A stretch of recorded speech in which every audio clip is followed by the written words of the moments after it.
안녕하세요, 랜덤TV입니다. 최근 공개된 극장판 원피스 필름 레드와 함께 원피스 최신화에서 빨간머리 샹크스가 드디어 등장했습니다. 그리고 샹크스의 등장은 많은 떡밥을 남겼으며 작중에서 샹크스는 엄청난 폐황색 패기를 내뿜었는데, 샹크스의 폐황색 패기는 다른 인물들과 다르게 특별한 점을 발견할 수 있었는데요. 그래서 오늘 소개할 영상은 최근 공개된 정보를 알아보는 샹크스의 전투 방식과 출생의 비밀에 대한 영상입니다.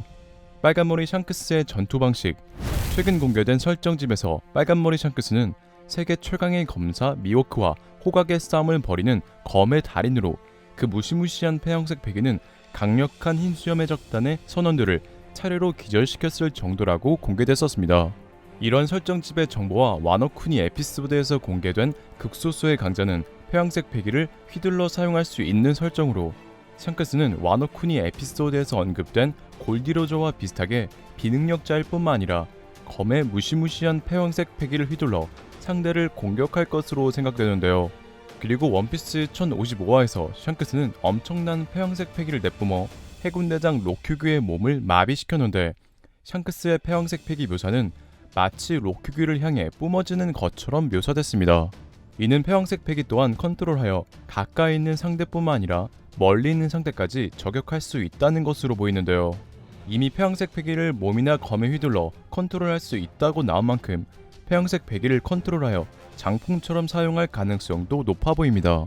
실제로 카이도의 자식 야마토의 우는 화살이라는 기술은 금쇠봉에 무장색을 두른 다음 무장색 장풍을 날리는 공격으로, 카이도 또한 비슷한 금강 화살촉이라는 기술을 사용했습니다. 이러한 정황으로 원피스 1055화에서 샹크스는 폐황색 패기를 로큐규에게 조준하여 날렸고, 그렇기 때문에 로큐규는 몸이 마비되는 고통을 느꼈지만 다른 인물들은 거대한 폐황색 패기만 느낀 게 아닌가 생각되네요. 그리고 샹크스의 기술은 게임에서 실제로 재현된 것처럼 보이는데, 원피스 해적무쌍 4라는 게임에서 카이도의 기술은 원작에서 공개되지 않은 시점이었지만, 카이도가 해적무쌍 4에서 사용한 기술들이 후에 원작에서 똑같이 재현됐었습니다. 이와 비슷하게 샹크스의 검에 둘러진 이펙트 또한 오뎅의 회상에서 골드로저가 폐황색 패기를 휘두른 기술 카무사리와 비슷한 이펙트를 하고 있었는데, 이런 정황으로 해적무쌍 4에서 공개된 샹크스의 전투 방식과 기술들은 원작과 비슷하지 않을까 생각되는데요. 이러한 이유로 해적무쌍 4에서의 샹크스의 기술을 살펴보면, 샹크스는 검의 폐황색 패기를 둘러 공격하는 것뿐만 아니라 폐황색 패기를 여러 곳에 발사하여 내려치고, 골디로저의 카무사리와 비슷하게 폐황색 패기를 휘두르는 검으로 폐황색 패기 참격을 날립니다. 이렇게 샹크스의 전투 기술은 무시무시한 폐황색 패기를 컨트롤하여 장풍과 참격을 날리는 전투 방식으로 생각되며, 원피스 1055화에서 로큐규는 샹크스가 조준한 폐황색 패기 때문에 몸이 마비된 것으로 보입니다. 빨간머리 샹크스의 출생의 비밀과 최후. 최근 원피스 필름 레드에서는 엄청난 떡밥이 공개됐는데, 그건 샹크스와 버기에 대한 떡밥으로, 원피스 필름 레드 엔딩 크레딧 장면에서 로저 적단이 38년 전 가벨리에서 아기 때의 샹크스와 버기를 데리고 온 장면이 있었다고 합니다. 그리고 저는 약 2년 전 빨간머리 샹크스의 출생의 비밀과 검은 수염 티치를 막으려는 이유라는 영상에서 로저와 레일리의 아기는 오랜만이다 라는 대사와 태어난 아기는 죄가 없다는 로저의 대사 등 여러 떡밥으로, 샹크스와 버기는 38년 전 가벨리에서 데리고 온 아이들로, 샹크스는 록스티 지백의 아들이 아닌가 추측했었는데요. 또한 샹크스의 최종 목적이라는 영상에서 샹크스는 불치병에 걸린 골디로저로부터 고무고무 열매에 대한 비밀을 들은 것뿐만 아니라 고무고무 열매를 찾아달라는 부탁을 받았지만, 샹크스는 자신이 로저가 기다리는 인물이 아니라고 판단하여 고무고무 열매를 찾는 것과 함께 이스트블루에서 로저가 기다리는 인물로 생각되는 로저의 아들을 찾다가 우연히 후샤 마을의 꼬마 몽키디 루피를 만났고, 로저 선장과 똑같은 말을 하며 자신의 어린 시절과 똑같은 몽키디 루피가 고무고무 열매를 먹게 되자 이를 운명이라 생각하여 루피가 성장하기 전까지 세계의 균형을 지키며 기다렸다고 추측했었습니다. 이처럼 샹크스는 로저가 기다리는 인물을 찾으며 자신은 로저가 기다리는 인물이 아니라고 판단했는데, 샹크스 본인이 그렇게 판단한 이유로는 자신이 38년 전 가벨리에서 세계의 왕이 되려고 했던 록스티 지백의 아들이었기 때문으로 생각하는데요. 또한 샹크스는 원피스를 찾기 직전인 상황에서 병에 걸린 버기의 병수발을 자원하며 원피스를 찾으러 가지 않았는데, 이 또한 자신이 세계를 지배하려 했던 록스티 지백의 아이로 원피스를 찾으면 안 된다고 생각해서가 아닐까요?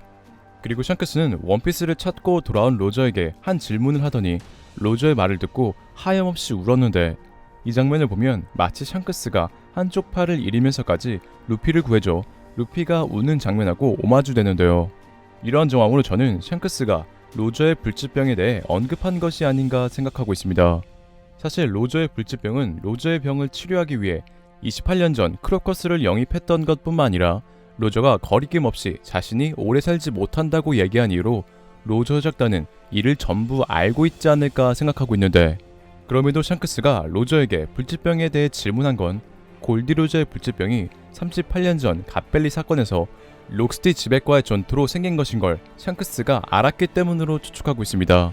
그러므로 로저의 품에서 샹크스가 운 장면은 자신의 아버지인 록스티 지백 때문에 로저가 불치병에 걸려 죽는다는 걸 안 장면으로 루피를 구하기 위해 샹크스의 팔을 잃은 장면과 오마주된 것이 아닐까 생각되네요.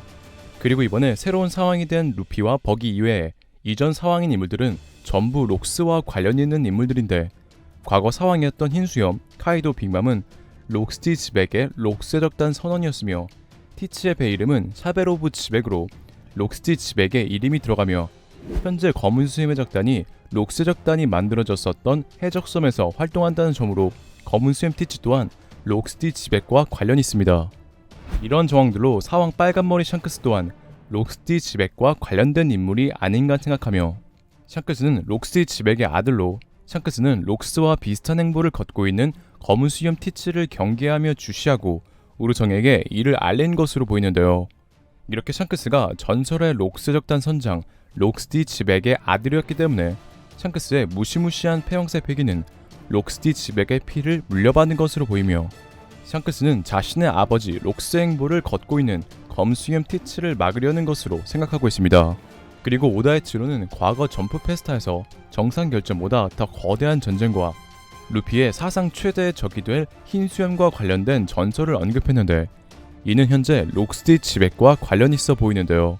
또한 샹크스는 최근 원피스를 가지러 간다고 언급했고 1055화에서 새로운 시대를 다시 한번 언급했는데, 이는 오뎅이 언급한 카이도를 해치운 새로운 시대의 주역인 대를 가르는 거대한 싸움의 신호탄으로 샹크스는 거대한 전쟁에서 검은 수염 티치와 앞으로 부활할 록스 적단을 막으려다 죽음을 맞이하지 않을까 추측하고 있습니다. 그 이유는 2년 전 티치가 동료 사치를 죽여 어둠어둔 열매를 얻고 흰수염의 배에 나간 후 티치를 찾으려는 흰수염을 막기 위해 샹크스는 처음엔 록스타라는 신입 해적을 보냈었는데, 개인적으로 빨간머리의 적단 신입 록스타라는 인물이 록스 적단의 신복이라고 생각하기 때문인데요.